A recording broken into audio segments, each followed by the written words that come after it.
I think it's a story that needed to be told. I think there had been goth books before. There had been academic books and an encyclopedia of goth, but it needed like an in-depth, pretty big book on goth to actually get to the core of the subject, a complete unpacking of it. There's like loads and lots of different influences in there, and lots of bands. Also, I want to move away. I want to write about the core bands of it, but there's lots of other bands that are involved or fringe bands. It kind of fitted into the culture. I want to capture the atmosphere as well and what it's like in the clubs and at the gigs, and a really, really deep dive into what it was to try and explain it in a sense. You can define it one word, black, or you can unpack it in 180,000 words like this. The fascinating thing about goth is it has a very deep pool of influences that go back to the fall of Rome, when the Visigoths came into Europe, what was perceived as civilization at that time. And then it goes through like Gothic architecture, paintings and poetry and literature.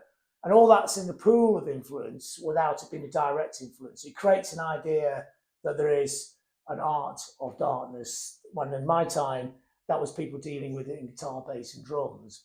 Whereas in sort of times, a few centuries before, it'd be painting and poetry. So I think every generation deals with its blues with whatever contemporary technology is at hand at that time. So now it's probably a lot of it goes on social media. In 50 years' time, there'll be a completely different platform, but it'll still be the same kind of topics and the same fascinations, because I think it's inherent to human nature to have that fascination for the darker side.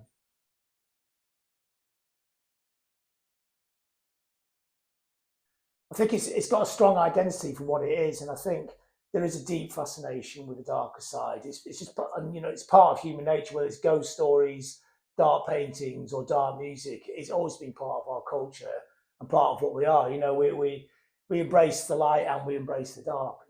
And the goth was a perfect distillation of those ideas at this time into a musical culture, whereas now it's become a culture on its own. So a lot of the time now, sort of primary goth influences may not actually be about the music at all. It's about the image and the idea and the feeling and the textures and the nuances of it.